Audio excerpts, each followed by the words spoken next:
नमस्कार दोस्तों, आप लोग का फिर से स्वागत है हमारे YouTube चैनल वीकेएस लीगल ज्ञान में। और आज का जो हमारा टॉपिक है वो है कोर्ट मैरिज इन मेरठ। जो लोग भी मेरठ से कोर्ट मैरिज करना चाहते हैं, आप लोग कितनी आसानी से कोर्ट मैरिज कर सकते हैं आपको इस वीडियो में मैं बताने वाली हूँ। तो आप लोगों को सबसे पहले मैं यही चीज़ बता दूँ कि जो लोग भी मेरठ से बिलोंग करते हैं, आप लोग कैसे कोर्ट मैरिज कर सकते हैं, कैसे और क्या इसका प्रोसेस है, कितना टाइमिंग लगेगा, मैं सब कुछ आप लोगों को बता देती हूँ।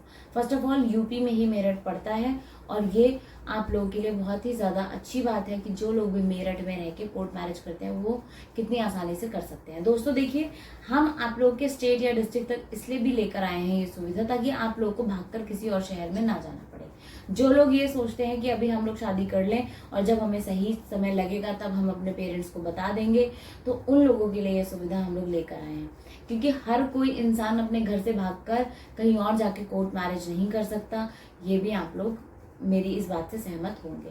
तो आगे बढ़ते हैं अपनी इस वीडियो में। सबसे पहले यही कहूंगी, चैनल को सब्सक्राइब जरूर कर दीजिएगा, बेल आइकन को जरूर प्रेस करिए ताकि आने वाली सारी वीडियोस की नोटिफिकेशन हमारी आप तक पहुंचती रहे। तो चलिए स्टार्ट करते हैं। मैं सबसे पहले फिर से वही चीजें बोलूंगी कि अगर आप लोग कोर्ट मैरिज करना चाहते हैं तो आप लोग की एज दोस्तों बालिग होना बहुत जरूरी है। अगर आपकी एज बालिग हो चुकी है तो आप आसानी से कोर्ट मैरिज कर सकते हो और बिना किसी दिक्कत के। इसके अलावा अगर आप लोगों की एज कंप्लीट है तो आप लोग के पास सारे डॉक्यूमेंट्स भी होने बहुत ज़रूरी है। डॉक्यूमेंट्स की आप लोग विजिट जाके कर लीजिए मेरी वीडियो, आपकी जो भी समस्या है वो दूर हो जाएंगी और आपको आसानी से पता चल जाएगा at the time of court marriage क्या क्या डॉक्यूमेंट रिक्वायरमेंट होते हैं। इसके अलावा आप लोगों को मैं मेरठ से ये बता दूं कि जो लोग भी कोर्ट मैरिज करना चाहते हैं क्या प्रोसेस है, कितना समय लगेगा, ये मैं बता देती हूँ इसमें। तो जो लोग भी दोस्तों, आप लोग हिंदू हो या मुस्लिम हो, आप लोग को रीति रिवाज के हिसाब से शादी करनी होती है एंड देन आप लोगों को सर्टिफिकेट प्रोवाइड होता है। जो सर्टिफिकेट प्रोवाइड होने का जो समय है वो दोस्तों मैक्सिमम 1 दिन का है। आप लोग 1 दिन के अंदर शादी कर लेते हैं और आपको फिर सर्टिफिकेट मिल जाता है। समटाइम्स ऐसा हो सकता है कि आपको नेक्स्ट डे भी सर्टिफिकेट मिले, तो इसलिए मैं आप लोगों को पहले ही ये इन्फॉर्मेशन दे रही हूँ ताकि आप लोग ये ना कहो कि मैम आपने तो बोला था कि सेम डे मिल जाएगा।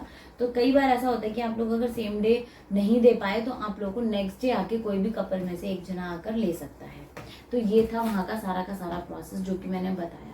अब मैं आपको बता देती हूँ कि क्या इसमें आप लोगों के लॉसेस हैं अगर आप लोग कुछ गलतियाँ ऐसे कदम उठाते हैं या फीस को लेकर या फिर अपने टाइमिंग को लेकर, वो चीज़ें आपको कैसे दिक्कत दे सकती हैं ये मैं आपको बताती हूँ। सबसे पहले चीज़ तो मैं यही बताऊंगी, जिन लोगों की उम्र नहीं हुई है अभी बालिग, वो लोग कृपया करके अपने अपने घर में बैठे।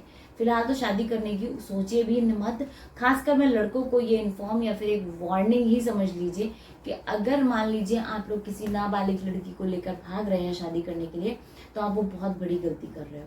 क्योंकि अगर आप लोगों को ये लगता है कि तत्काल में हमारी शादी हो जाएगी 2 से 3 घंटे में, तो बहुत अच्छी सोच रख रहे हैं, लेकिन अपनी पहले एज पूरी कर लीजिए। आप लोग की तत्काल में तो क्या आराम से शादी होगी फिर, ठीक है ना। तो सबसे पहले क्या है, अपनी एज पूरी करिए।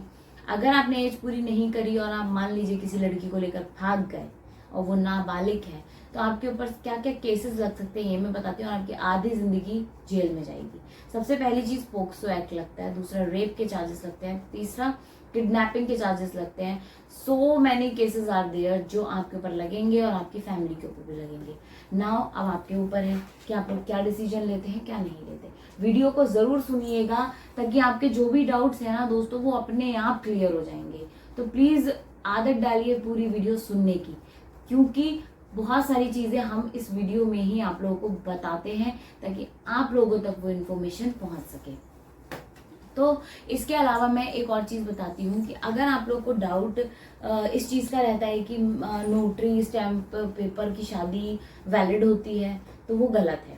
वो कहीं से भी वैलिड नहीं होती। वो आप लोग को एक कागज़ दे दिया जाता है जिसपे नोटरी स्टैम्प मार दी जाती है और वो किसी भी हद तक वैलिड नहीं होता।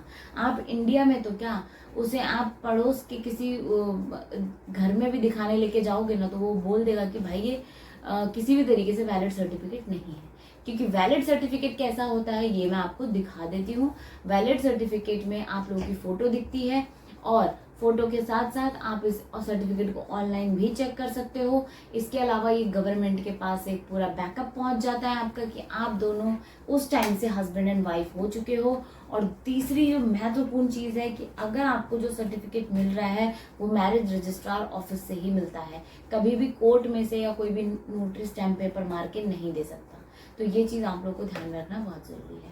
तो आई होप आप लोग को समझ आ चुका होगा। मेरठ से जो लोग भी कोर्ट मैरिज करना चाहते हैं वो फ़ोन उठाइए और हमारे हेल्पलाइन नंबर पे कॉल करके अपनी पूरी की पूरी इन्फॉर्मेशन हमारे द्वारा ले लीजिए। आपके सारे डाउट्स क्लियर हो जाएंगे।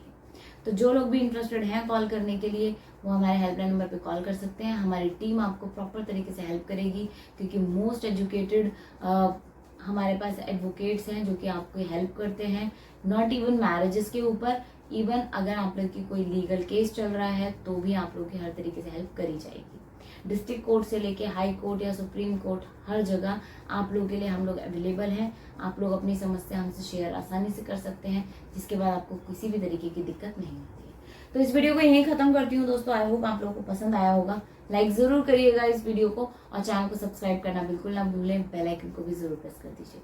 Thank you so much.